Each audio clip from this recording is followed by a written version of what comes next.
transaction audit services and GRA may not have obtained all due to the involvement of SML, determined at 1.70 billion liters for the period, which translates to incremental revenue of 2.45 billion cedis attributable to the involvement of SML. 9.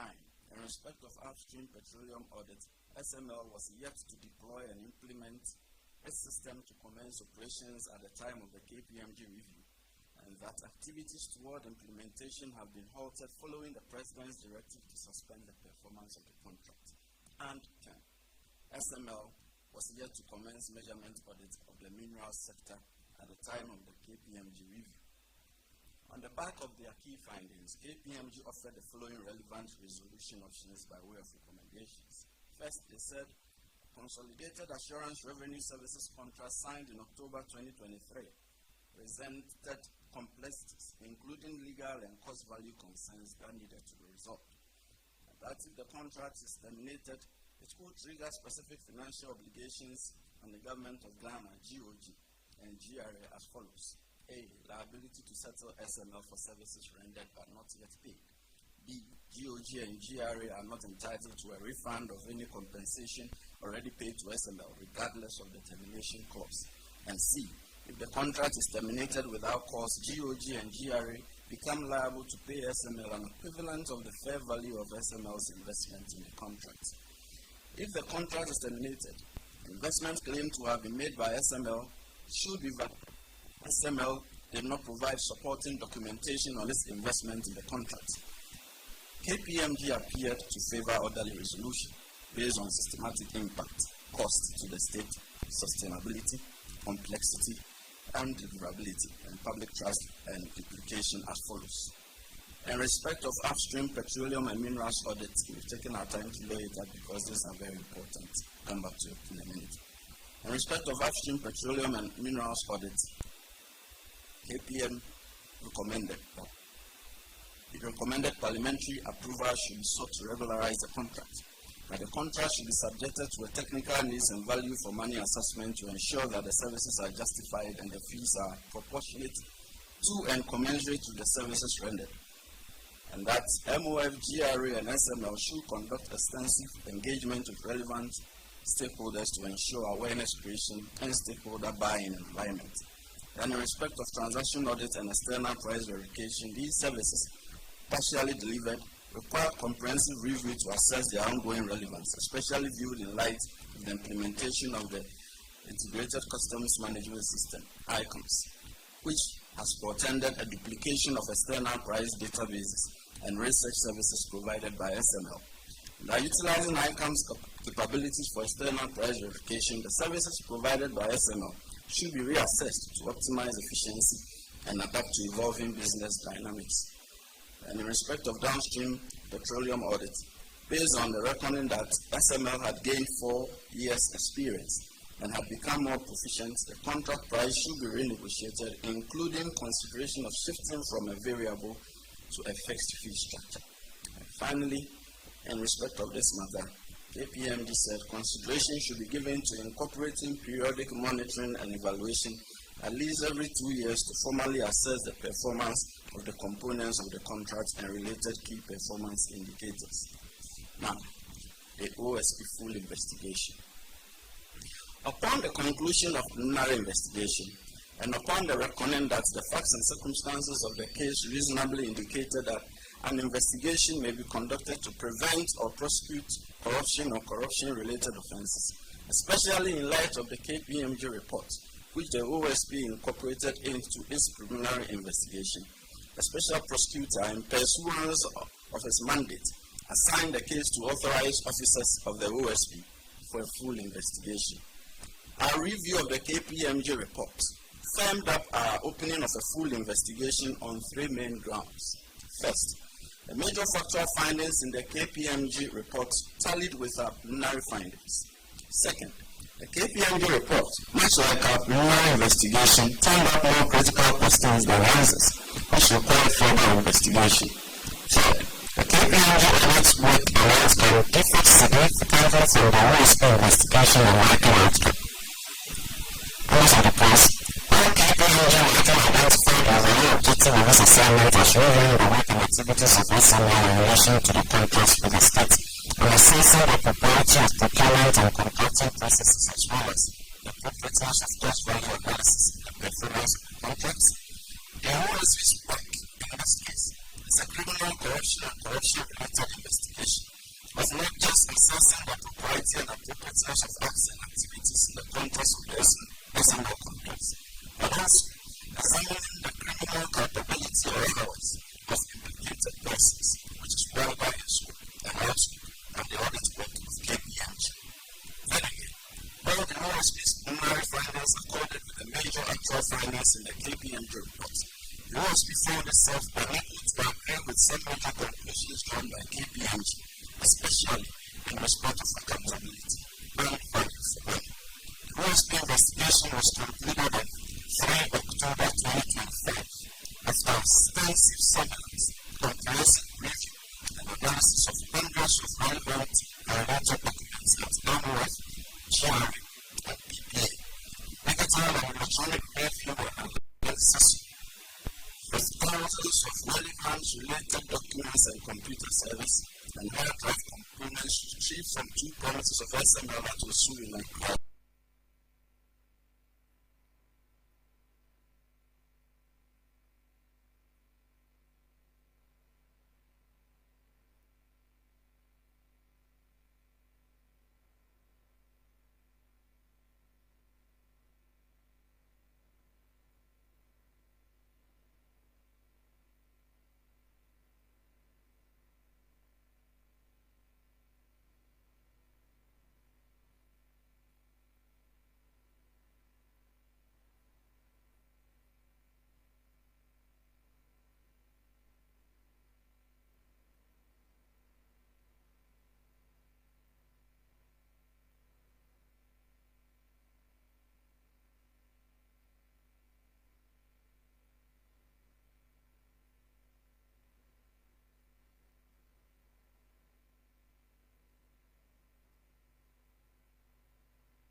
However, a closer look at subsequent events from June 2017 to 14 February 2024, when Mr. Ofori-Atta's tenure ended, show a tightly knit and non-coincidental association of the prior identified events as the precursors of a masterful and mischievously crafted scheme designed by Mr. Ofori-Atta immediately upon assumption of office and throughout his tenure as the chief promoter, patron, and sponsor of the company, and the previously unseen power that unlawfully force-fed the company into the revenue assurance drive of GRA through a series of reckless decision-making and management and flagrant violation of statute through the use of public office for profit, contrary to Section 179C of the Criminal Offences Act 1960, Act 29, and by directly and indirectly influencing the procurement process to obtain an unfair advantage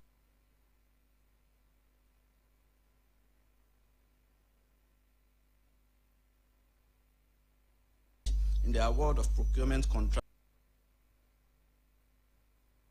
to the company, contrary to Section 92(2)(b) of the Public Procurement Act 2003, Act 663, with the pliant and avaricious and questioning compliance of 2 successive GRA Commissioner Generals, who he kept at a slavish subservience, leading to colossal financial loss to the Republic. By December 2024, SML had been paid a total amount of 1,436,249,828 cedis, 53 pesos. The OSP investigation also showed that the company was incorporated for the sole purpose of employing it as a vehicle to ride on official patronage and sponsorship, erected on false and contrived acclaim and attributes for the award of public procurement contracts in the revenue assurance setup, the SMEL period. First application by GRA to PPA. By a letter dated 16 June 2017, Mr. Inti, then as Acting Commissioner General of GRA, requested PPA for approval to engage SMEL through single source procurement under Section 40A and B of the Public Procurement Act for enhanced classification, valuation, and risk management in the context of the payment of duties and levies on imported goods. The request stated that there were incidents of same goods given different classification and duties, which were giving rise to challenges and undue delays at the ports of clearance, and that SMEL would address these challenges faced by GRA to allow for full, smoother, and better services in the customs processes and procedures. The request touted SMEL as having particular interest in providing effective and measurable solutions for the enhancement of government revenue, and that SMEL also enjoyed financial and technological backing from its investors, one of which was Cotecna SA, described as a multinational company well versed in the business of inspection, testing, certification, and the provision of tailor-made information technology solutions. The request further stated that though Cotecna SA had given SMEL the right of ownership, Cotecna SA would provide, implement, and maintain a comprehensive information technology platform that includes its proprietary systems for classification and valuation known as ValueQuest, and executive reporting system ERS, and that these solutions would ensure full integration with the systems in the customs chain at the time to further enhance the purpose of the exchange of information between the systems. The request was both irregular and perplexing. It was simply unfathomable that a company which commenced business on 14 February 2017 would have attained the experience and track record that was advertised in the request by Mr. Inti, dated 16 June 2017, for the nature of the proposed assignment. SMEL did not possess the experience and know-how to engage in revenue assurance services on behalf of the Republic. That much was clear. And this obvious incredulity, which must have been prevailing on the mind of Mr. Inti, triggered an internal conflict in his own request, as Mr. Inti then promptly referred to the financial and technological backing of the supposed investors of SMEL. And from then on, the 16 June 2017 letter no longer sounded as a request to sole source SMEL, but a pseudo request to sole source Cotecna SA, a supposed investor of SMEL. The copious reference by Mr. Nti to Cotecna SA and its notable technological acclaim was merely a ruse to divert attention from the glaring incapacity of SMEL in an attempt to directly influence the procurement process to obtain an unfair advantage for SMEL, notwithstanding its lack of experience and technological capability. Indeed,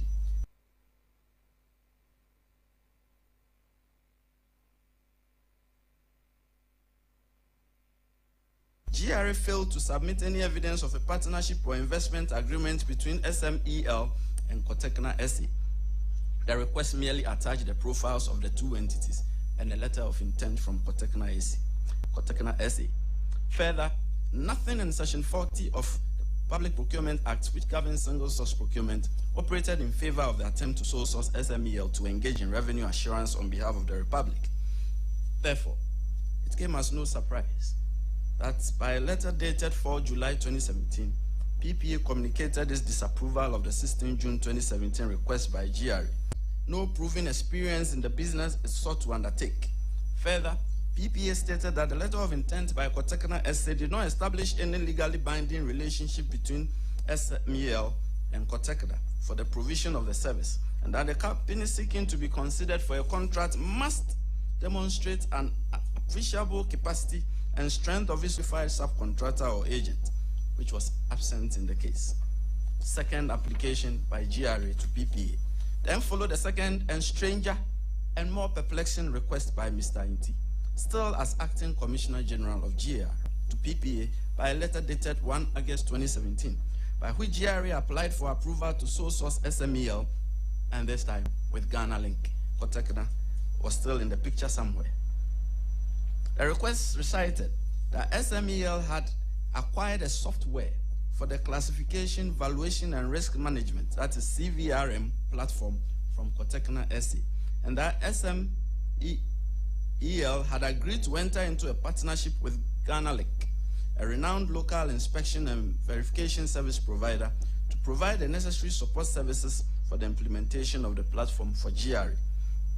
A request further stated that in the partnership agreement, SMEL will provide a CVRM platform, while Ghana Link will provide external verification services using an appropriate platform, and that Ghana Link would also provide monitoring and supervision of customs valuation to ensure that the appropriate values were applied. The tone and tenor of the content of his own application should have portended pause and reflection on the part of Mr. Nti.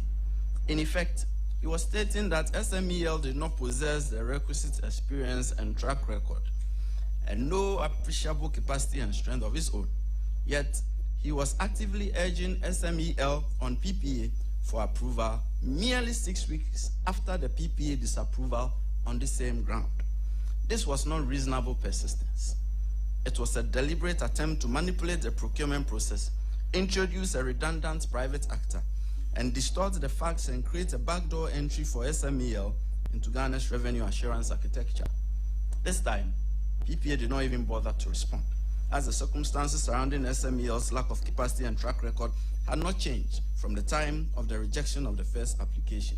Even more troubling was the fact that these CVRMs were being carried out by customs officers through the National Single Window Platform.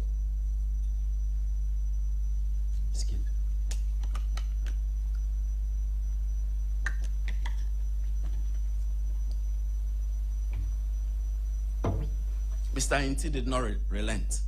He repeated a second application to PPA. Seeing that PPA had not responded to the second GRA application 6 weeks after the request was transmitted, and the powerful behind-the-curtain chief promoter, patron, and sponsor of SMEL, Mr. Ofori-Atta, was insistent on pushing the company into revenue assurance space through Mr. Nti.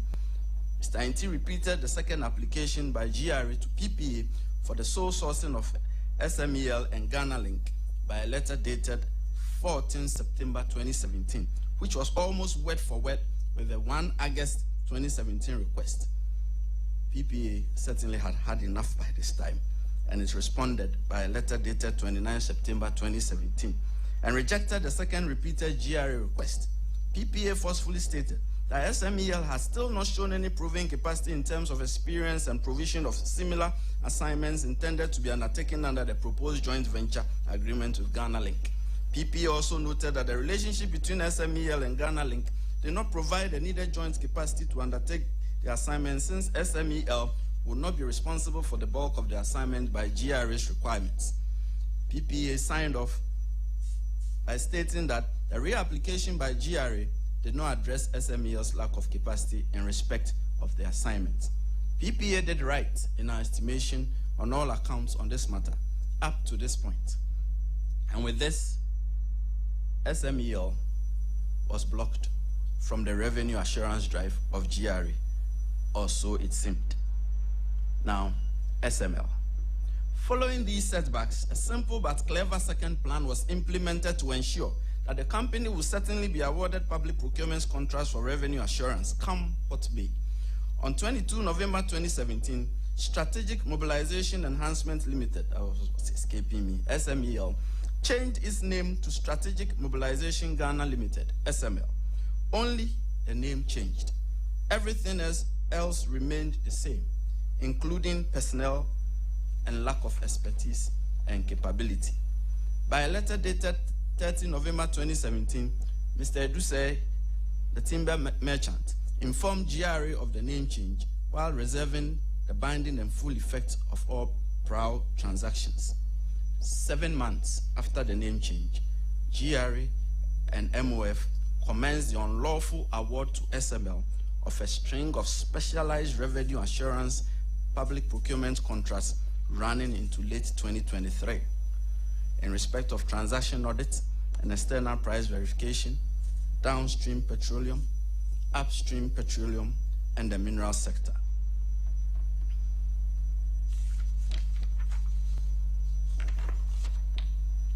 Contract for transaction audit services. After the name change from SMEL to SML, the public official promoters, sponsors, and patrons of the company were actively looking for an opportunity to reintroduce the re-Christian company back into their design of awarding its public procurement contracts for revenue assurance, notwithstanding its lack of experience and capacity. The opportunity presented itself in the most unusual way through the enforced wrestling of a public procurement contract from a company named West Blue Ghana Limited, through official accretional duress and browbeating. West Blue was incorporated in Ghana on 3 July 2012. It commenced business on 6 July 2012. Its core mandate, as stated in its object, is to facilitate trade reform and modernization programs with a particular focus on ICT implementation and management consultancy. By a contract dated 4 August 2015, the Government of Ghana, acting through GRA and MOF, contracted West Blue for the provision of National Single Window Integrated Risk Management, NSWIRM, which entailed the delivery, installation, and maintenance of the project to enable GRA undertake core classification, valuation, and risk management functions of the destination inspection companies which were exiting the sector by 1 September 2015. Through this contract, West Blue became central to Ghana's trade facilitation and customs automation reforms until the contract's termination at the end of 2018, after which it became involved in legal disputes over outstanding payments and retained equipment. Members of the media, unbeknownst to West Blue, the public official promoters, sponsors, and patrons of SML were eyeing its contract and devising means to dislodge it from the revenue assurance space and hand it over to SML. And by a letter dated 21 September 2017, authored by a company named Ports and Customs World Ghana Limited and addressed to the Minister of Finance, the public official promoters, sponsors, and patrons of SML saw an opening, and they promptly took it. By the 21 September 2017 letter, Ports and Customs World Ghana Limited informed MOF that it was to purchase and take over shares in West Blue, and that it was committed to renegotiating the terms of the West Blue contract dated 4 August 2015 with a more competitive price and improved technology. Citing value for money audit by Crown Agents Ghana Limited on the West Blue contract, which recommended the option of renegotiation of the contract to give GOG better value for money, MOF responded to Ports and Customs World Ghana Limited with deadly effect. By a letter dated 25 January 2018, MOF stated that it would terminate the West Blue contract on 31 December 2018. However, before the indicated termination, it was going to reduce its contract price. How a cited recommended option of a renegotiation of the contract was drastically elevated to termination of the contract can only be explained by one hypothesis: that the public official promoters, sponsors, and patrons of SML were setting the tone for the unlawful substitution of West Blue with SML without the required statutory prior approvals, and also that the reduction of the contract price payable to West Blue was not a cost-saving measure in the least, but a design with the sole purpose of withering it down, stifling it, and handing its contract over to SML. The public official promoters, sponsors, and patrons of SML knew they could not simply replace West Blue with SML before the indicated termination date of 31 December 2018 of the West Blue contract because of contractual obligations. And more pressing was the reckoning that SML's involvement would trigger the requirement of mandatory prior statutory approvals. Indeed, the public official promoters, sponsors, and patrons of SML dared not return to PPA at this time with a request for approval of SML's involvement, since the only thing that had changed about the company since the 29 September 2017 rejection by PPA was just the company's name. Therefore, these public actors of SML decided to place SML on the lap of West Blue and did in fact force SML on West Blue as its supposed subcontractor on the West Blue contract without the mandatory prior statutory approvals. Thus, the public official promoters, sponsors, and patrons of SML commenced participation in a series of outright criminal conduct by knowingly disregarding and breaching criminal prohibitions backed by a sense of impunity, as they view themselves as all too powerful. First, by a contract dated 1 June 2018, entitled Transaction Audit Services Agreement, and with the parties as GRA, West Blue, and SML, the company, which was rightfully characterized by PPA as having no proving capacity in terms of experience and provision of similar assignments in the sector, was introduced as a supposed subcontractor of West Blue. The recitals of the contract stated that SML desired to perform and West Blue desired to have SML perform transaction audit services for and on behalf of West Blue in respect of the latter's contract for the implementation of the National Single Window Project, and that GRA had agreed to pay for the services of SML. The 1 June 2018 agreement was certainly not a result of West Blue's initiative, and its conduct after the execution of the contract showed that it did not welcome SML as its supposed contractor. Indeed, it was openly opposed to SML acting as its supposed subcontractor. This was not a case of one private entity subcontracting another private entity to carry out specialized services for it in respect of a public procurement contract. This was a forced peel away of West Blue's mandate under the 4 August 2015 contract and an unlawful donation of the cutout mandate to SML by the public official promoters, sponsors, and patrons of SML. Under the 1 June 2018 agreement, West Blue was not the client of SML. GRA was the client of SML, and it had the obligation to pay SML. SML's invoices for payment were to be submitted not through West Blue, but directly to GRA. The only contractual obligation placed on GRA was that it should pay SML's fees directly to SML. West Blue had no compensation obligation to SML, its supposed subcontractor. Indeed, to all practical and legal purposes, SML was not performing any services for West Blue. SML's purported services were directly for GRA and not indirectly through West Blue. The specific contractual involvement of GRA in this at once clever and not so clever arrangement rendered it a sole source public procurement contract which required prior PPA approval. However, PPA's prior approval was neither sought for nor obtained for this contract. This unlawfulness was perpetrated with the full knowledge and involvement of the Minister of Finance. The duration of the 1 June 2018 agreement was tied with the termination date of West Blue's mother contract. The contract required SML to provide transaction audit services of CCVRs generated and issued at the pre-arrival processing phase of the implementation of the National Single Window Project. Upon completion of the audit and the statement of its findings, SML was required to then forward the transaction audit reports together with all relevant attachments to the Customs Post-Clearance Audit, PCA officer, through data exchange protocols agreed with West Blue. The Customs PCA officer was then required to review the transaction audit reports and either accept or reject them.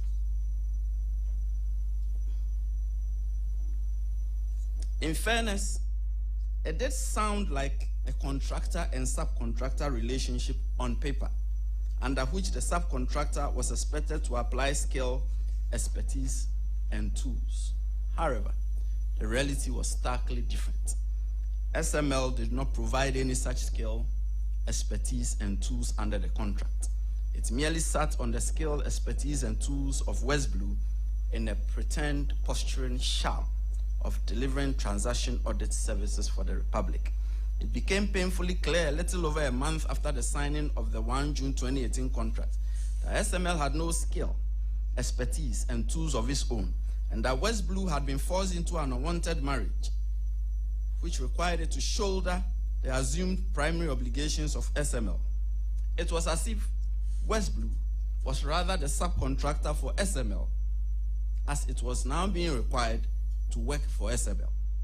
By mid-July 2018, the tenuous and artificial relationship between West Blue and SML was falling apart, and by November 2018, the enforced partnership had collapsed, evidenced by a series of letters and emails exchanged between the two entities.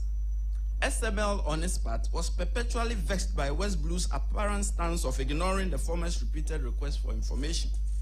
West Blue, on the other hand, was registering its consternation at the forced marriage by supplying little or no information to SML in a silent protest of a demonstration that SML's participation was needless and downright ocious, and that it had no skill, expertise, and tools of its own to function.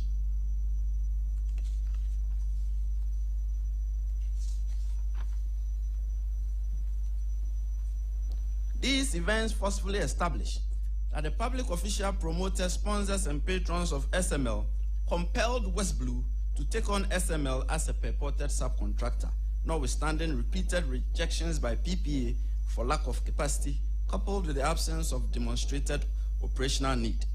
The recurring unhappy friction between West Blue and SML underscores the fact that the former neither sought for nor welcomed the latter's involvement in its contractual dealings with the Republic, and that SML's entry unnecessarily disrupted the system of transaction audit and created an added layer of wasteful inefficiency in the sector. On 31 December 2018, and this date is very crucial, the 4 August 2015 West Blue contract for the provision of a national single window integrated risk management for the classification, valuation, and risk management in respect of imported goods terminated. So from 31st December 2018, West Blue had run out of a contract. On the same day, the 1 June 2018 Transaction Audit Services Agreement involving SML as the supposed contractor to West Blue under the latter's 4 August 2015 also terminated, since it was sitting on West Blue's mother contract. Upon the termination of the mother contract and its offshoot so-called subcontract on 31 December 2018, any reasonable person would have thought that if the public official promoters, sponsors, and patrons of SML were not criminally minded and were not engaged in criminality and were not intending to engage further in criminality, they would have naturally rolled out SML from the GRA revenue assurance drive and properly and lawfully given it an above-the-table chance in competition with like-minded entities. However, intending to further perpetrate criminality and to profit from same, they purported to extend SML's engagement without the subsistence of the mother West Blue contract. Later, they then purported to unlawfully include West Blue in the extended service when they faced the formidable challenge of the obvious, which is that SML could not operate without the expertise of West Blue, and that SML's participation could only be justified by them if that participation rode on the back of West Blue. Extension of contract for transaction audit services. The events commencing from 1 January 2019, after the 31 December 2018 expiration of the two contracts, were most troubling, as the public official promoters, sponsors, and patrons of SML doubled down on their criminal conduct with an enhanced sense of impunity. By a contract titled Contract Extension and dated 1 January 2019 and signed between GRA and SML, the public official promoters, sponsors, and patrons of SML purported to extend the 1 June 2018 contract involving GRA, West Blue, and SML for a month with the same terms and conditions in favor of SML. The striking feature of the contract extension was that it was executed without a corresponding renewal of West Blue's mother contract upon which that contract sat and upon which this new extension should have sat. The effect was that the contract extension sat on nothing, factually and legally. It stood alone in abject illegality and criminality without approval by PPA. Thus, on 1 January 2019, the public official promoters, sponsors, and patrons of SML finally reached their intended and eventual goal, commenced in 2017, of their forcible entry of SML into the revenue assurance drive of GRA, with the successful dislodgement of West Blue and the donation of his contract to SML. Further, by not stipulating the specific duration of the contract, the public official promoters, sponsors, and patrons of SML handed the company a potentially perpetual contract and thereby sought unsuccessfully to avoid the statutory requirement under Section 33(1) of the Public Financial Management Act 2016 Act 921 that provides a covered entity such as GRA should not enter into any agreement with a financial commitment that binds the government for more than one financial year or that results in a contingent liability, as was the outlook of the contract, except where the financial commitment or the contingent liability is with the prior written approval of the Minister of Finance and authorized by Parliament in accordance with Article 181 of the Constitution. No sooner had this unlawful feat been attained than critical problems commenced their attendance on the new arrangement. SML still did not possess the skill, expertise, and tools to engage in transaction audit services, and it lacked a functioning system to receive and process CCVRs. And West Blue, upon whose tools and expertise SML relied to purport to perform the services, had been kicked out and was without a contract. Therefore, the public official promoters of SML decided on a short-lived but brutal course of bullying West Blue further into submission to hand over its work to SML when West Blue had no contracts no longer with the state. By a letter dated 10 January 2019, the Commissioner of the Customs Division of GRA, Isaac Crensel, directed West Blue to cause the transfer of the transaction audit services for the top 20 imports to SML with effect from 11 January 2019. For added measure, Mr. Crensel threw in a threat that if West Blue failed to cause the transfer, it will not be paid its outstanding fees for December 2018, and thereafter, for any month in which it failed to comply with the directive, forgetting that West Blue had exited the service and it no longer had a contract with the Republic. In that same letter, Mr. Crensel advised SML to position itself by taking the necessary steps to take over the transaction audit services for the top 20 imports from West Blue. This letter was copied to the Minister of Finance, the Commissioner General of GRA, and the Chief Executive of SML. Then, by a letter dated 15 January 2019, West Blue responded to the directive by pointing out the obvious, that the 1 June 2018 arrangement between GRA, West Blue, and SML had expired on 31 December 2018. Nonetheless, it explained that it had been submitting the required information to SML, but that it encountered some challenges in the last quarter of 2018. This letter was also copied to the Minister of Finance, the Commissioner General of GRA, and a chief executive of SML. However, on the same day, and reeling under the intense bullying of the public official promoters, sponsors, and patrons of SML, and faced with the open threat by Mr. Krenzel of the non-payment of his outstanding December 2018 fees should it fail to comply with the directive, West Blue handed over the transaction order services for the top 20 imports between October and December 2018 to SML, not through any established system, but this time on a universal serial bus, USB drive. Upon receipt of West Blue's 15 January 2019 response, the public sponsors of SML upped their unlawful conduct. By a letter dated 23 January 2019 and addressed to the chief executive of West Blue, Mr. Krenzel stated that though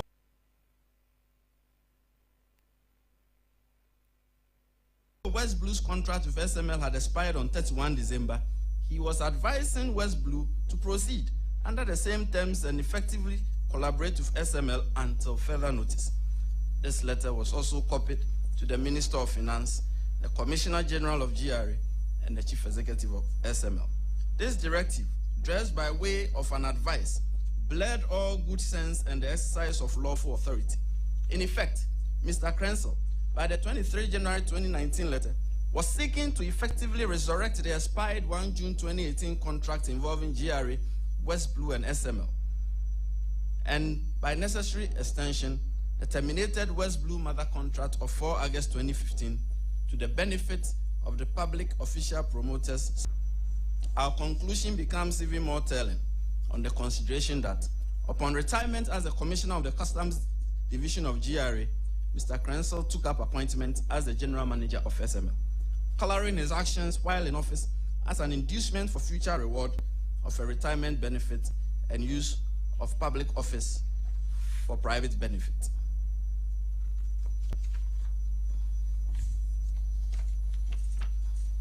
Contract for additional services, external verification. The public official promoters, sponsors, and patrons of SML then proceeded to firmly entrench the company in the public revenue assurance space by once again mounting another contract upon a contract which was itself based on nothing. So by a contract dated 1 April 2019 between GRA and SML, recited as made pursuant to the 1 January 2019 contract extension, GRA appointed SML to provide external services to Customs Technical Services Bureau, CTSB. This contract was reckless by all accounts, as it was executed and implemented at a time when SML still did not possess the capacity, experience, and expertise to perform the services it was originally engaged to deliver. It beats the imagination then that the public official promoters, sponsors, and patrons of SML added on additional services in respect of which the company had absolutely no skill, expertise, experience, and capacity. It was a case of more money for no work, and much like the 1 January 2019 contract, the 1 April 2019 contract was bedeviled by all the unlawfulness of the absence of statutory prior approvals by PPA and Parliament. Now, having estimated that SML had been cleaned up enough to gain acceptance by July 2019, the chief public official promoter, sponsor, and patron of SML, Mr. Ofori-Atta, commends a more direct involvement in the company's activities and interface with public institutions to secure more public contracts for the company, and also to ensure that its path to that attainment was well cleared and smoothed. On the instructions of Mr. Ofori-Atta, the technical advisor ICT at MOF, by an email dated 16 July 2019, invited the controlling mind of West Blue to a meeting with Mr. Ofori-Atta at the boardroom of the Minister of Finance, slated for 17 July 2019. On 17 July 2019, Mr. Ofori-Atta hosted SML and West Blue in his office, and at that meeting it was resolved that West Blue should reactivate its web service to SML by transmitting all CCVR data in respect of January to June 2019. Now, during all this period, Mr. Ofori-Atta's increased participation in personally promoting the cause of SML had become pronounced. On 29 August 2019, he directed his technical advisor through his chef de cabinet, Mr. Enesakori, to lead the integration of West Blue and SML alongside the new leadership of the Customs Technical Services Bureau. Mr. Ofori-Atta was being copied in every email chain, and this is highly significant because as Minister of Finance, he was placed in direct knowledge of SML's operational and tool incapacity, and that it was hardly performing any service to deserve the payment of fees. Had he not been personally benefiting from SML's unlawfully procured contracts, the open display by SML of lack of capacity, expertise, and tools would have immediately triggered his intervention to halt payments to SML and demand accountability. Instead, he looked on conspiratorially in silence while endorsing and approving payments to SML from the Consolidated Fund, Petroleum Revenue Account, and Tax Refund Account with no technical or operational basis. The OSP investigation shows that all the troubleshooting displayed during this period was born of the unlawful imposition of SML in the space and the still lingering reality of SML's lack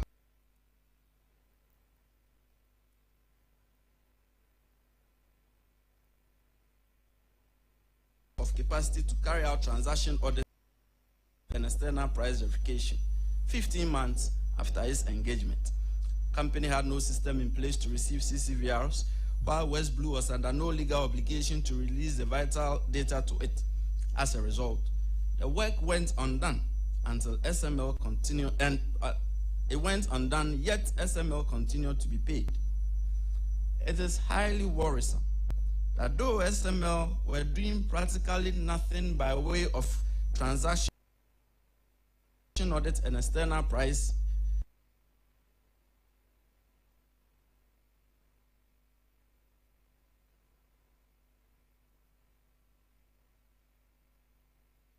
verification, GRA kept authorizing steady payments to the company. The OSP investigation shows that the 1 June 2018 contract involving GRA, West Blue, and SML, the 1 January 2019 contract extension between GRA and SML, and the 1 April 2019 contract for additional services between GRA and SML were of no real benefit to the Republic and an unnecessary drain on the public purse. Indeed, all the way into May 2021, SML was displaying its incapacity by seeking integration into the transaction audit and external price verification systems by 2 requests, one dated 12 May 2021 and 15 May 2021. At this point, on 20 September 2019, MOF, by a press release, announced that Mr. Nti would retire, and along came in a Reverend Amishadai Owusu Amwa. Consolidation of Services Agreement. From October 2019, the public official, promoters, sponsors, and patrons of SML enhanced their unlawful conduct to a frightening degree. On 3 October 2019, 2 agreements were signed. GRA and SML signed a contract for the consolidation of transaction audit services and external verification services. The previous standalone contracts, which were masqueraded as piecemeal and of very short duration. Investigation shows that SML did not submit a single invoice in respect of this contract and under its predecessor standalone contracts. In addition, SML did not transmit the required reports to the CTS GRA contract and under its predecessor standalone. Strategic investiture of SML in the public revenue assurance space became a windfall of automatic payments detached from the performance of actual work and without monitoring and verification. On the same day, the second contract was signed with SML for the measurement audit of downstream petroleum products. This referenced the previous contracts, including the ones signed on the same day, that having regard to the expertise of SML in providing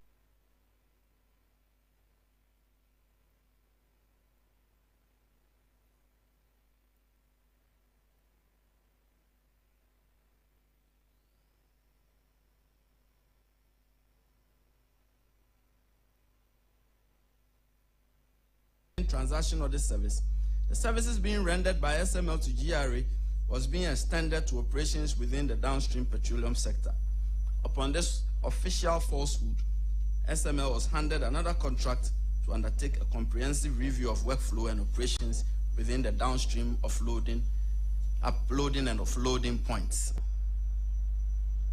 The OSP investigation shows that the contract for measurement audit of downstream petroleum products was an unnecessary parallel layer, since the service was already being performed satisfactorily by NPA, that's the National Petroleum Authority, and customs officials. Also, SML's measuring system was unsuitable for measurements at several depots, rendering its services of no import in respect of those depots.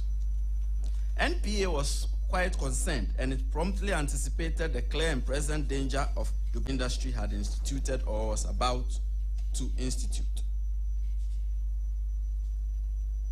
The multi-term of 5 years duration of these contracts also bound the government to financial commitments for more than a year and resulted in a contingent liability, and also triggered the requirement for ministerial approval and authorization by Parliament. The OSP investigation did not uncover a prior written approval by the Minister of Finance of the 3 October 2019 contracts. However, Mr. Ofori-Atta's involvement in the procurement of the contracts by his actions show that he firmly approved of the contracts, even if not in writing. Excuse me.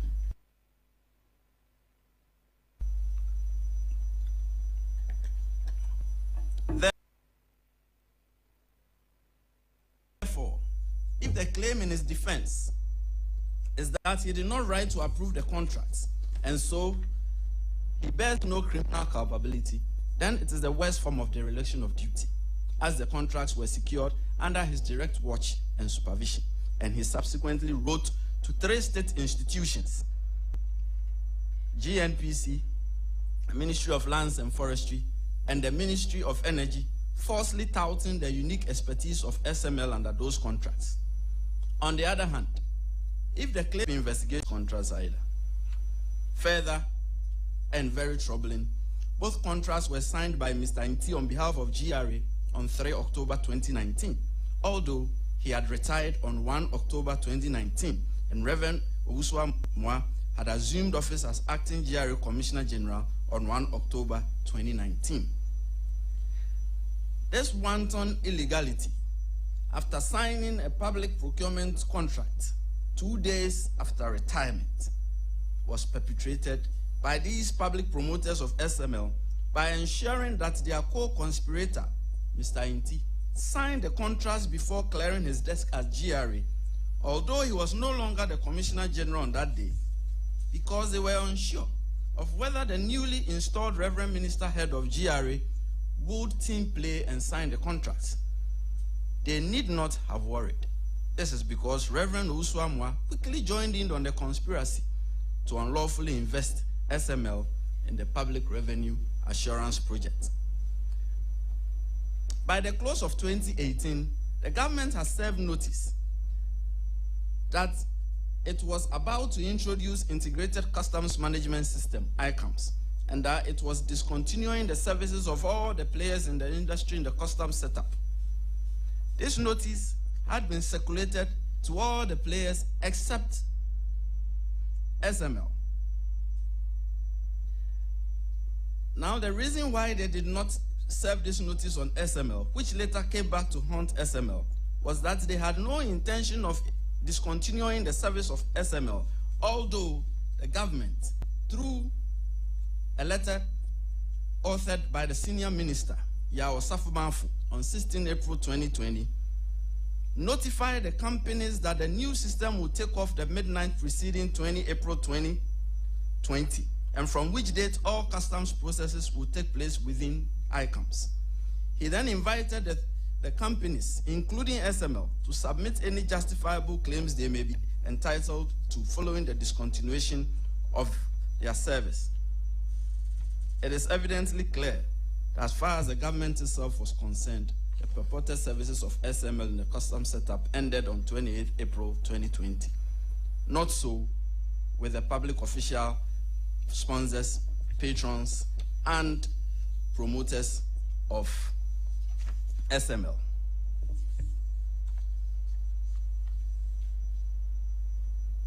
In June 2020, by which time Reverend Owusu-Amoah had fully joined the conspiracy, as he had assumed office on 1 October 2019, but without seeing a single invoice backed by a verified report from SML in respect of transaction audit and external price verification services, he was happily signing off and supervising automatic payments to SML.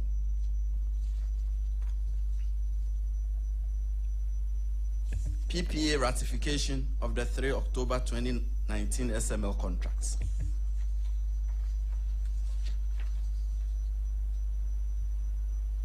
By a letter dated 28 July 2020, the Commissioner General of GRA requested PPA to ratify the October 2019 dual contracts.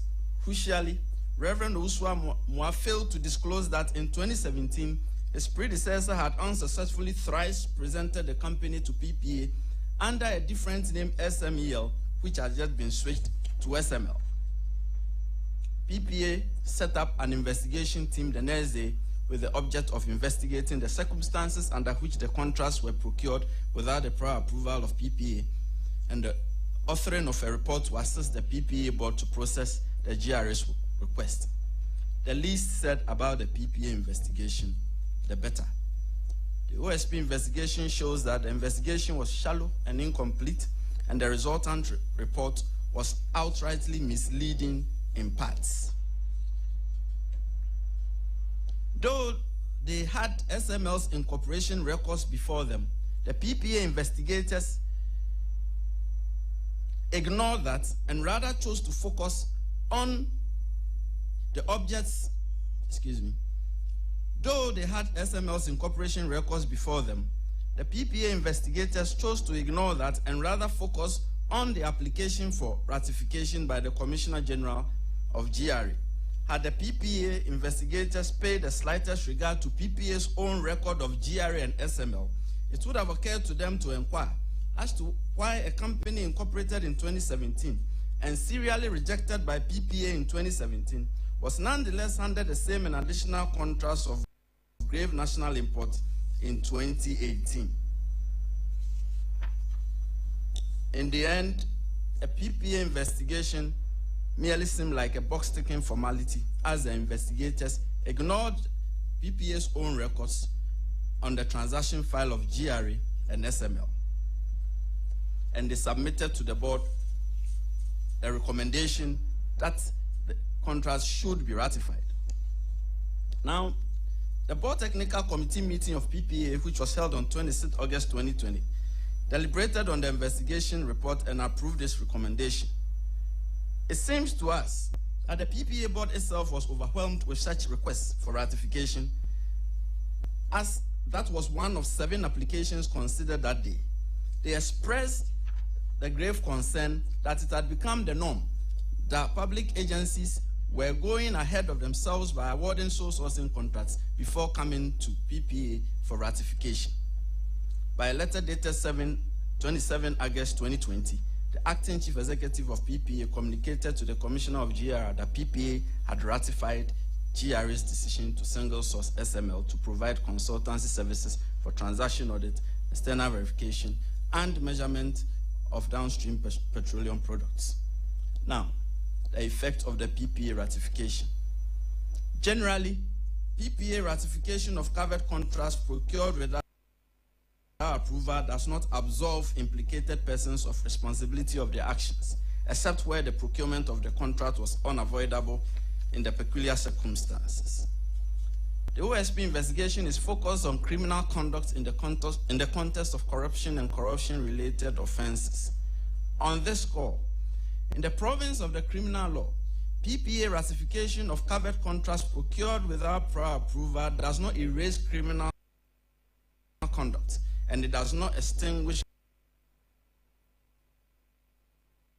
criminal culpability. And this is especially so in respect of the inchoate offenses of attempt and conspiracy to commit any of the prohibited acts described under Section 92 of the Public Procurement Act. The OSP investigation shows that the public official sponsors of SML conspired to directly and indirectly influence the procurement process to obtain an unfair advantage in the award of the various procurement contracts to SML, contrary to Section 23(1) of the Criminal Offences Act and Section 92(2)(b) of the Public Procurement Act. And they went beyond this to commit acts in furtherance of the conspiracy. That is to say, they agreed to act together with a common purpose to directly and indirectly influence the procurement process to obtain an unfair advantage in the award of the various procurement contracts to SML. These acts are unaffected by PPA ratification in the sense that in our criminal jurisprudence, the crime of conspiracy was committed the moment the words of agreement were spoken by these public official actors, whether with or with the form of a ratification of the procurements can affect that. Further, this was not a case of unavoidable procurement of SML. This was a coldly calculated conspiracy to defy PPA after the 2017 rejections of the company by awarding it with the procurement contracts anyway, notwithstanding these grave concerns raised by PPA about its lack of capacity, expertise, and experience. Then again, of the quite distinct mandatory authorization by Parliament. Thus, the contract still stood in illegality. Then came the contract for consolidation of revenue assurance services, upstream petroleum audit. This is the last one, and we are winding down. I'm tiring you down.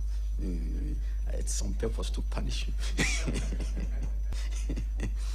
After running SML unlawfully alongside ICAMS and unnecessarily, illegally inserting the company in the downstream petroleum revenue assurance model for 2 years, the public official promoters, sponsors, and patrons of SML rolled out their biggest and final act, aimed at imposing SML as the sole entity to undertake revenue assurance through a deliberate and coordinated plot spearheaded directly by Mr. Ofori-Atta himself and reinforced by his chef de cabinet, Mr. Akori, and Reverend Usuamwa.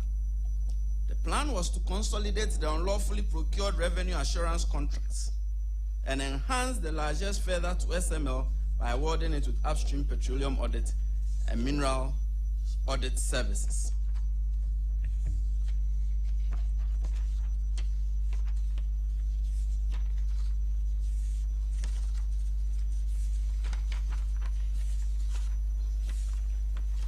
I'm sparing us a bit of time.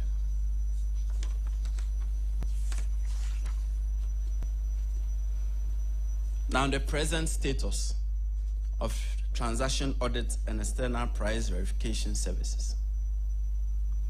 The OSP investigation shows that the total fees paid to SML under the transaction audit and external price verification contracts amount to 506,728,334 cedis, 21 pesos between July 2018 and December 2024. These payments were effected automatically, contrary to the terms of the various contracts, without reference to actual work done, and without the submission by SML of reports to the PCA and CTSB units for verification, and without the submission of invoices by SML, notwithstanding the reality that SML performed very minimally or at all by way of these contract services.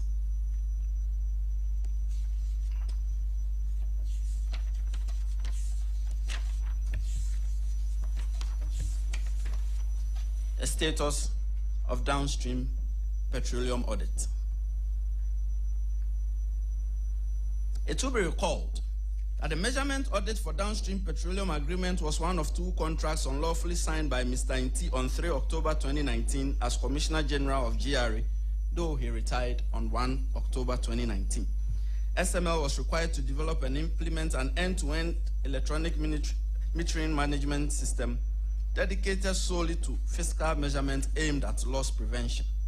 By deploying very accurate computerized fiscal metering system, identifying quantities of petroleum products delivered to the bulk distribution center depots per day and month.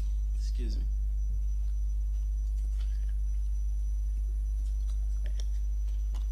The OSP investigation shows that SML's participation in downstream petroleum audit was unnecessary, and that its monthly audit reports were unreliable, as its metering system was unsuitable for the design of the pipes at several depots. Further, SML could not integrate into ICAMS and the MPA system, that's the ARDMS. Therefore, it was compelled to resort to way-bill scanning at some point as a substitute for end-to-end electronic monitoring. Notwithstanding these known inhibiting factors, the public official promoters, sponsors, and patrons of SML continued to disburse substantial sums of public funds to the company.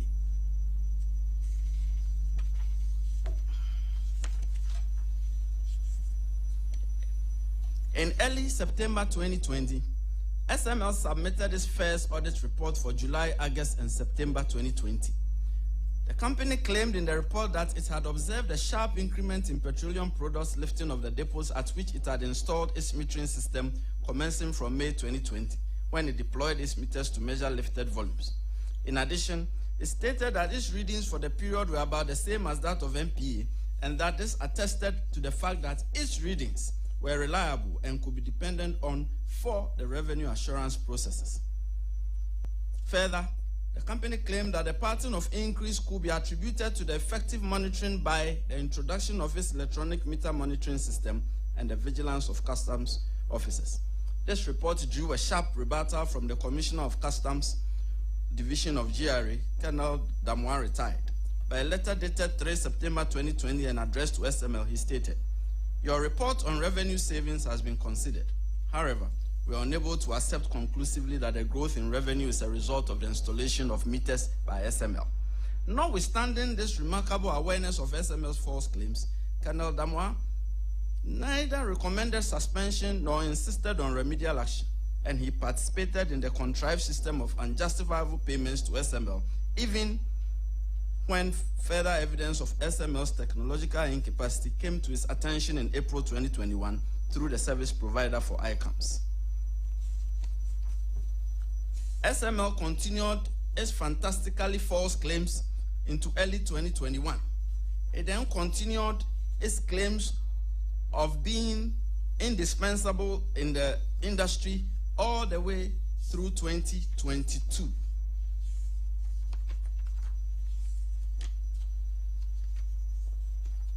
However, in the first half of 2023, SML was made to confront reality. It changed its tone in its audit reports as a result of design unsuitability problems discovered in respect of its meters, and that corrective measures were required for accurate readings. The language in its June 2023 audit report was subdued. It declared that the volumes declared in ICAMS tallied with that recorded by SML. From August 2023 running into 2025, its language became contrite and restitutive, as now the ICAMS volumes began outstripping SML's readings. Members of the media, the OSP investigation shows that SML's meters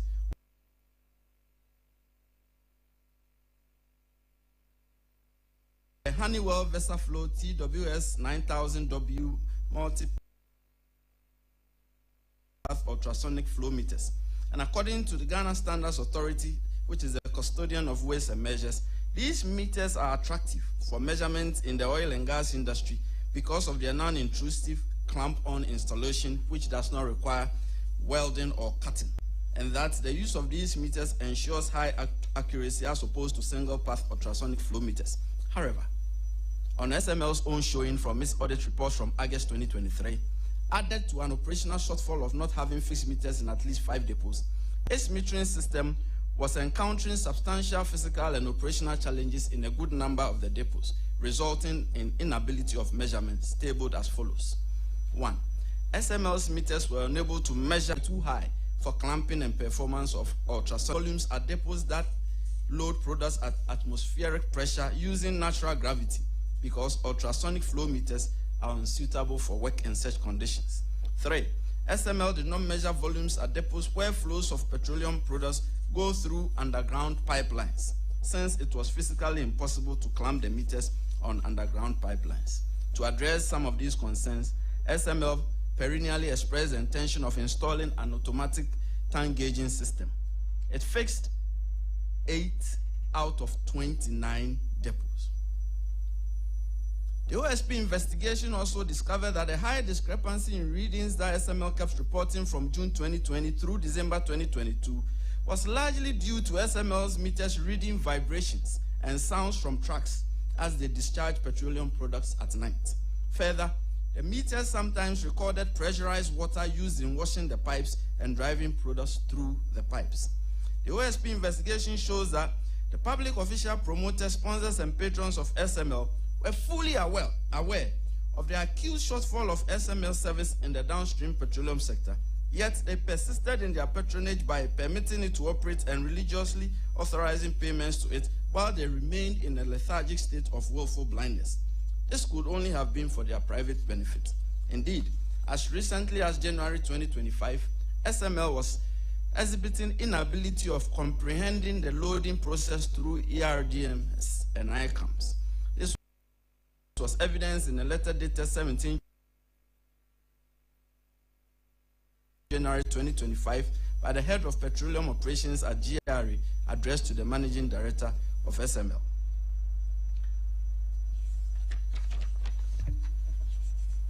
In respect of the upstream petroleum and minerals audit, it didn't take off as a result of the presidential directive for suspension and as a result of the OSP investigation. A central issue arising from the automatic payments by GRA to SML in respect of downstream petroleum audit is that GRA, the Central Tax Authority, failed to deduct statutory taxes totaling 13,380,000 cedis. GRA subsequently, in July 2024, offset this tax component. However, the penal component of 18,800,000 cedis remain outstanding. In addition, there is an outstanding pay-as-you-earn tax liability of 346,967 cedis, 53 pesos. Now I'm coming to an end. The KPMG audit and the OSP investigation. We recall that while OSP's preliminary findings accorded with the major factual findings in the KPMG report, the OSP found itself unable to agree with some major conclusions drawn by KPMG, especially in respect of accountability and value for money. This is because the OSP investigation shows that the KPMG report was placatory in material respects, as it sought to beatify SML by ignoring the fact that it did not possess independent reconciliation algorithms and audit tools, and that it was plying its purported trade alongside ICAMs and ERDMS without adding any real value to the products of these established processes. Indeed, the causal relationship KPMG sought to draw between improvements in the downstream petroleum audit sector and SML services was non-existent. The OSP agrees with KPMG on its conclusion that there was no specifically commissioned and purpose needs assessment report.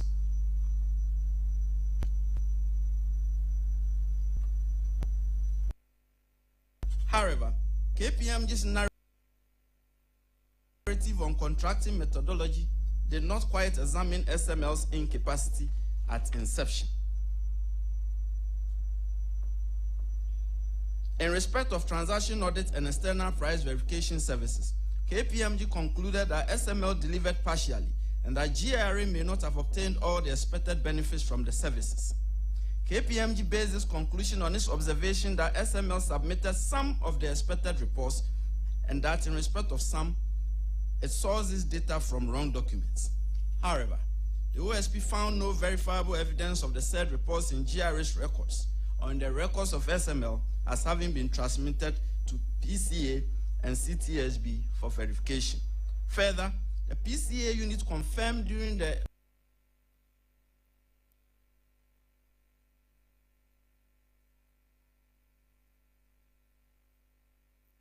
OSP investigation that no such report came to its attention.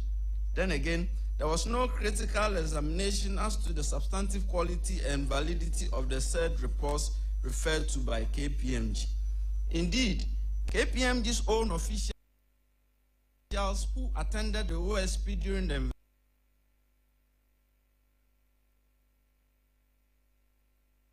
investigation failed to substantiate the claim of partial delivery when they were questioned by OSP officials. They could not provide any documentary evidence to show up their own claims. Then there is the payment methodology, which tells a different story, which is that GRA was paying SML automatically without the submission by SML of a single invoice backed by verified reports.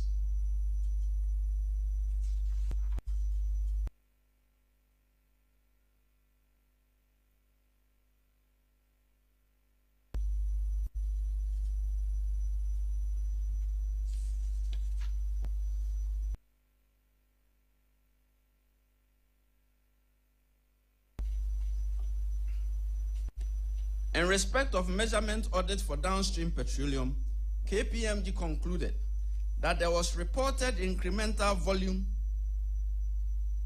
that is attributable to the involvement of SML determined at 1.70 billion liters for the period, which translates to incremental revenue of 2.5 billion cedis attributable to the involvement of SML. The OSP firmly disagrees with this conclusion by KPMG. Indeed, the OSP investigation shows that KPMG relied heavily on trend analysis of petroleum lifting volumes between 2018 and 2013, and not so much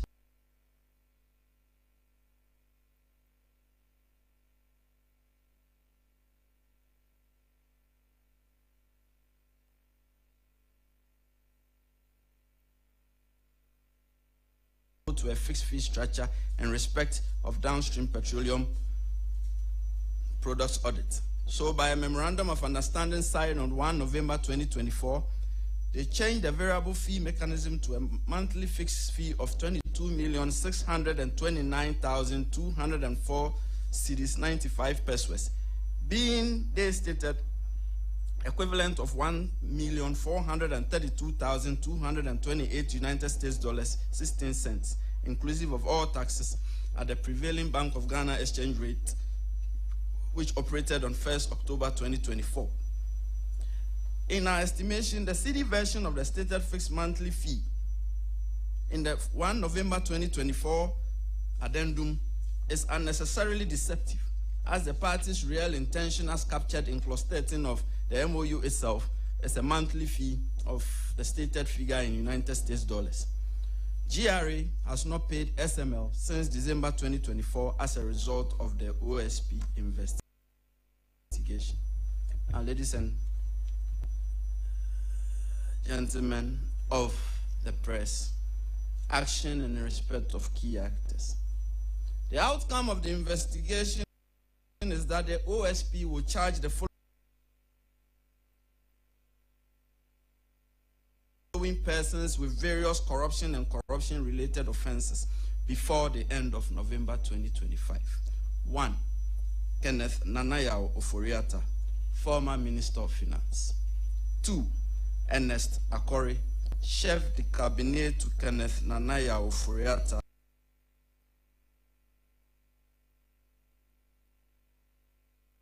as Minister of Finance. 3.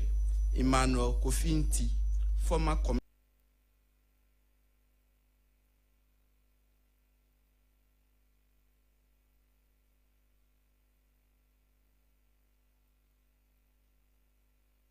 Commissioner General of Ghana Revenue Authority. 4.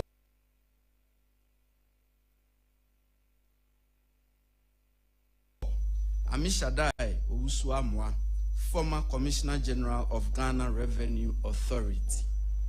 5. Isaac Krensel,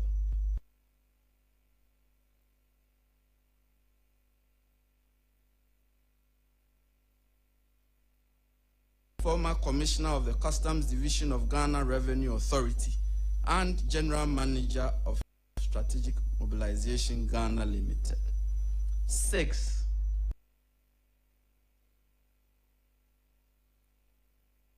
Kwejo Damwa, former Commissioner of the Customs Division of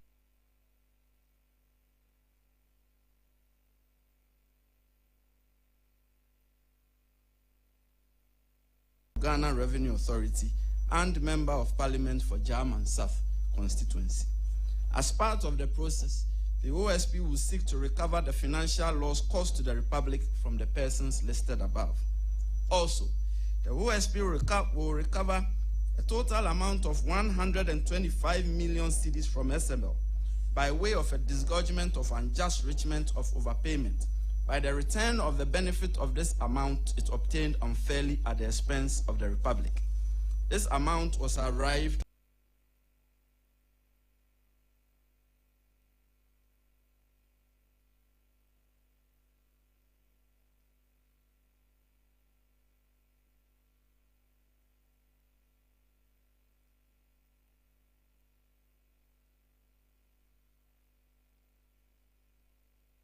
one in Accra and the other in Tema. The hiring of employees, the payment of employees' salaries and attendance statutory payments, the acquisition of vehicles, the acquisition of and installation of ultrasonic meters and automatic tank gauges, and the procurement of a transaction value assessment system, TVAS. I have two very short recommendations and I bring it down. The circumstances surrounding the enforced insertion of SML in the nation's quest for increased revenue were regrettable, unlawful conduct, and reckless financial decision-making. Indeed, this was a case of unnecessary and wasteful pretend revenue assurance, except for comparison purpose only. Even then, the basis of the supposed comparison was a collection of disappearing acts of no worthy utility. And even now, some officers of GRA are issuing letters and statements along the lines of the pretense that this has been worthwhile for the nation. Such statements are feeble attempts at face saving, and they do not operate to extinguish the criminal culpability of the public official promoters, sponsors, and patrons of SML. However, there is much wisdom and force in the institution of real revenue assurance, as it involves the identification, prevention, and correction of revenue leakages, thereby enhancing the public purse. In the estimation of the OSP, GRA did right by finally terminating the transaction audit and price and external price verification aspects of SML's engagement in November 2024. The OSP recommends that that termination should be made to lie where it fell, as SML showed a classless non-performance of the service it was unlawfully engaged to perform in the sector. Further, the OSP can neither choose nor recommend contractual partners for public institutions. Therefore, if in the estimation of MOF and GRA, they are desirous of retaining SML in other areas of revenue assurance, then critical needs assessment should be performed, and the ministry and its regulatory agency must ensure that all statutory and regulatory prior approvals and licenses are obtained. And further, that contractual obligations are mounted on expertise, experience, and capability based on responsible value for money verification and monitoring constructs. The OSP highly commends Evans Eziamo Mensah, Ajua Adubia Owusu, and Manansi Azuri Awuni. We are very grateful for your service. Ghanaians, thank you. Extradition matters. It would occur to you in my submission that the main suspect in respect of the concluded SML investigations is the former finance minister, or a former finance minister, Kenneth Nanaya Ofori-Atta. We recall that in February, the OSP declared him a fugitive from justice and placed him on our list of wanted persons. The OSP drew a lot of flack that we were going after a very sick person. But our intel told us, and we very well knew, and we kept insisting and telling Ghanaians that he just did not want to come into the country voluntarily to answer to these charges. We did not relent, even in the face of the negativity. we went ahead. When we relaxed, placing him on the list of wanted persons on representations that he may show up at a certain time, some members of the public took it as weakness in us, although what we were doing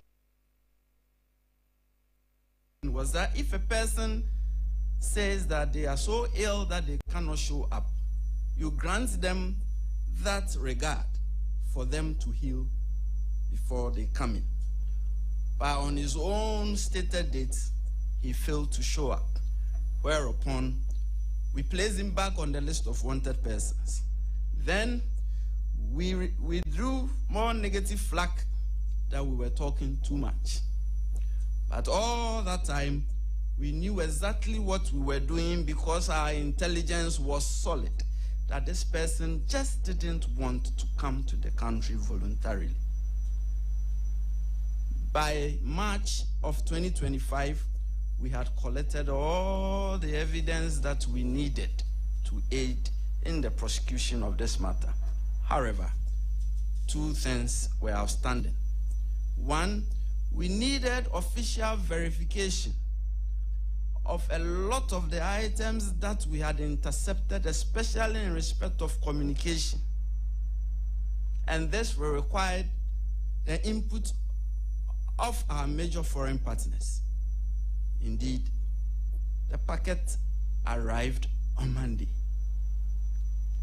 in validation of what we had way back in March. Then, early June, I think it was 10th June, we carried out further searches and seizures at two offices of SML, one in Accra in Osu and one in Tema. And there we retrieved computer servers and hard drives that had to be subjected to forensic examination.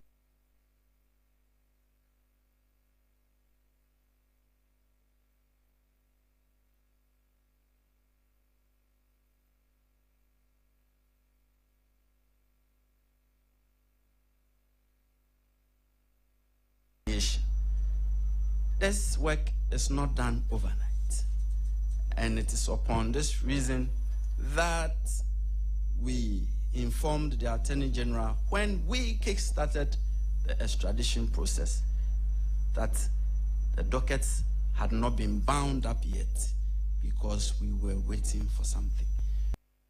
At the OSP, we do not talk lightly.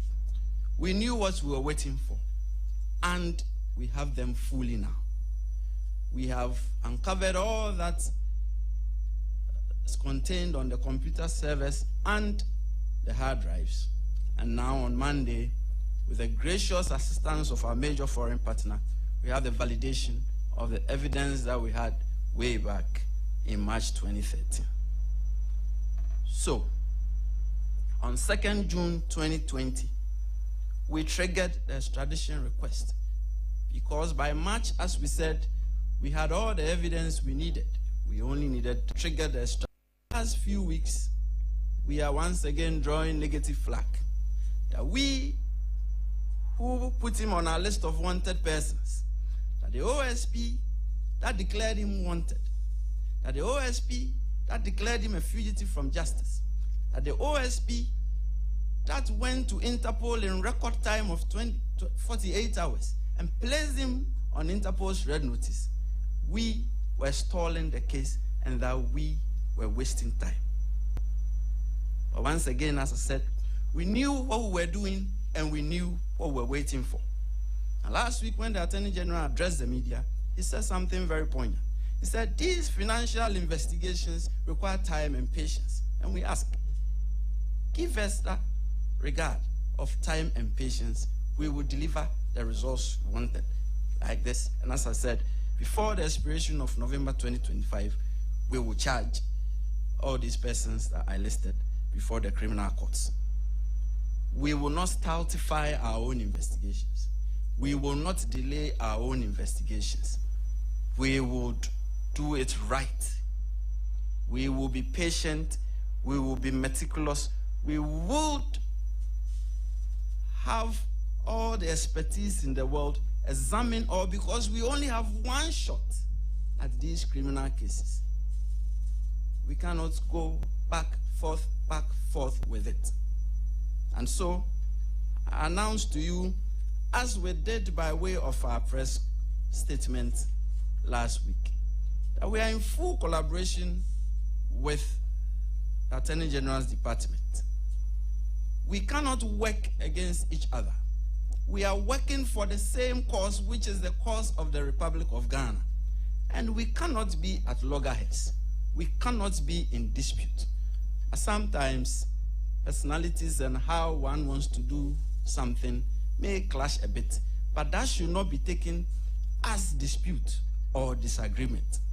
Many of you do not know my relationship with the Attorney General.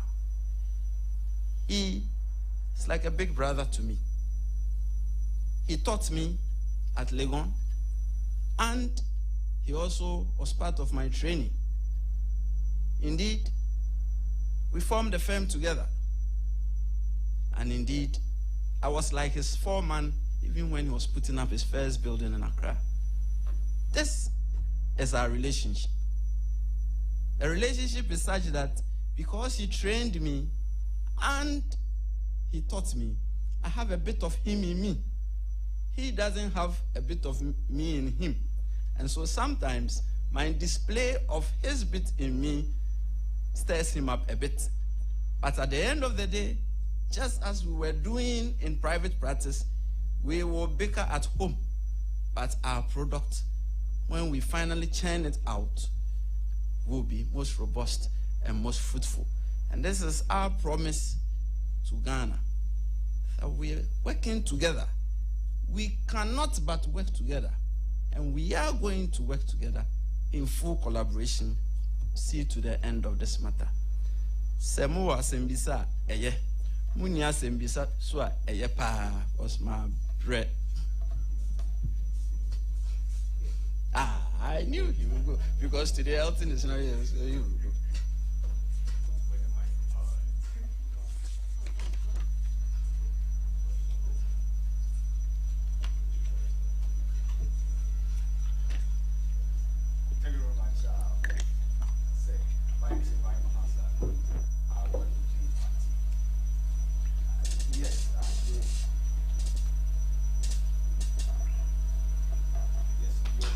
Time to assure all of us in Salamata, the country, that you have a very beautiful working relationship with our Attorney General. Right.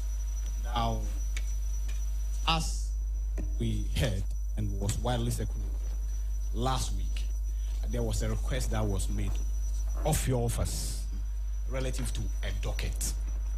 Per what we gather, maybe it's the use of semantics. Maybe if it had been an investigative report, the story would have been different. What do you say to that? And somebody just sent me a message to ask you that if Ken Ofori-Atta applies and obtains a U.S. citizenship, what becomes of your case against him? Do you think I remember all this? Okay.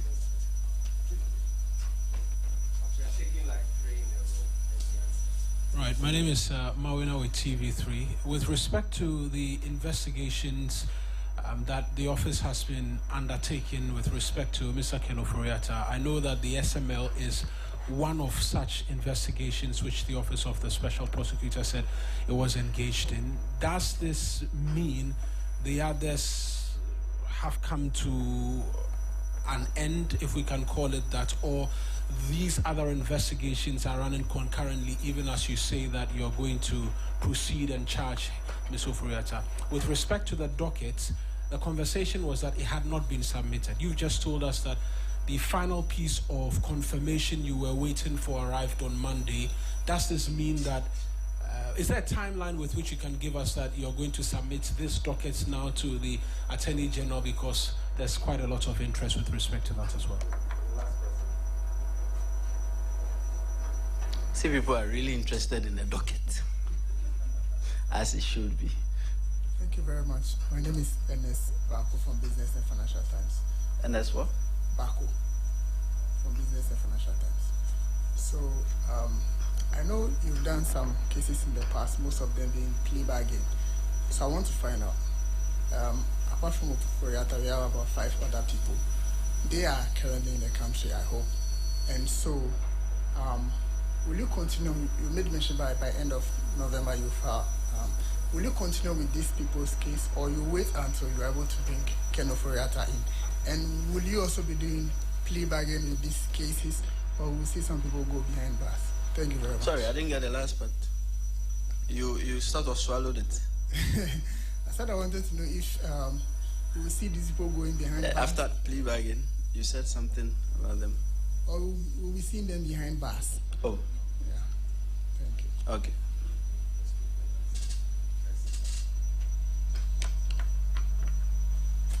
See, the first person who asked the question who got it right. It's really about semantics. See, extradition requires a lot of complex dealings. You know, why is it going through the Attorney General? It's because the Attorney General is the central authority when it comes to these things. In some matters, the Minister of Foreign Affairs is the central authority.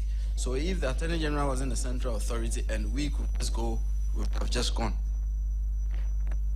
The Attorney General is not the only in the chain.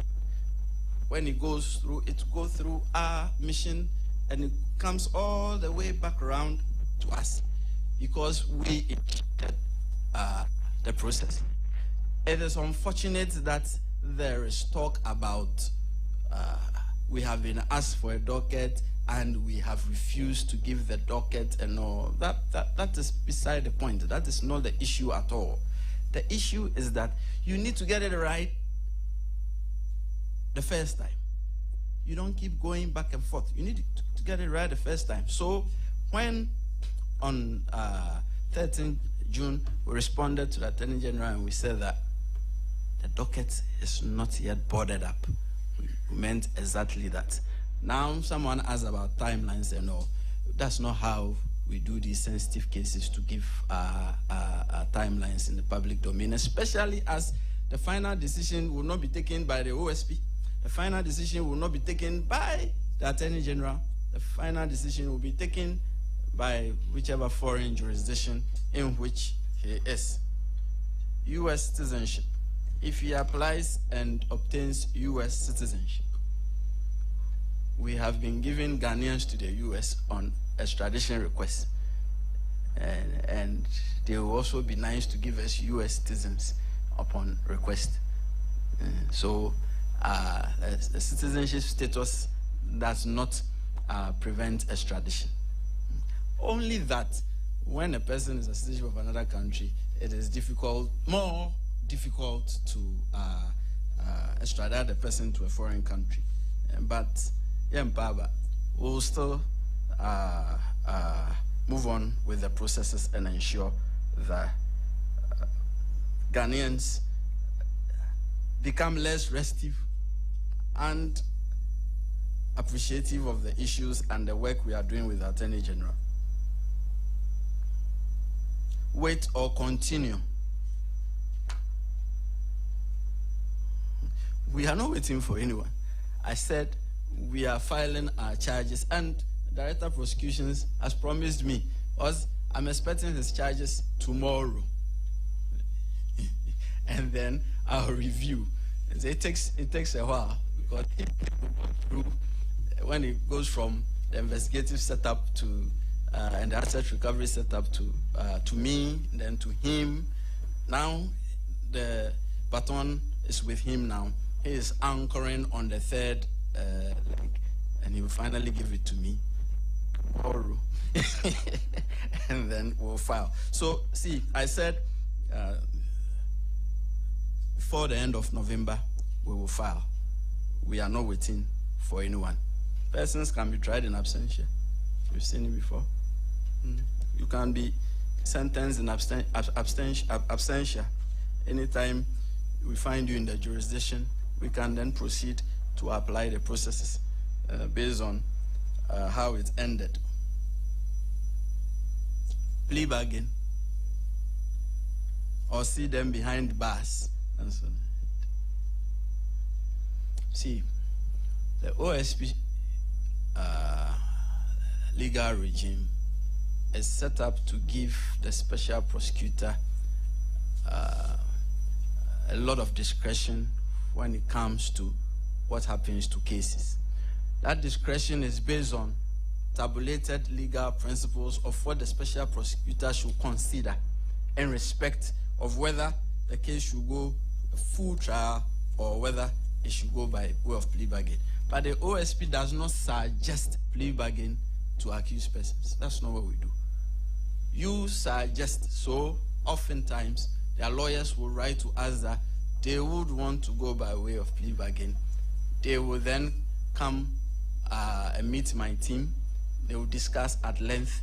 And then when the matter is placed before me, I would go through what the law says and what they've brought by way of proposal to see if in this case it requires that we go to a full trial or it requires that we go by way of plea bargain. Now, if someone, for instance, in the other case where someone was supposed to have pocketed 35,000 cedis and the person comes for a plea bargain, did I want to see someone who pocketed 35,000 go to jail for, let's say, 5 or 8 years when the person had offered something in the region of 200,000 that we can take and give to the state? The discretion by the law, I was way too happy to get 200,000 instead of 35,000 cedis for the Republic. I think the Republic benefited a lot from that case by way of that amount.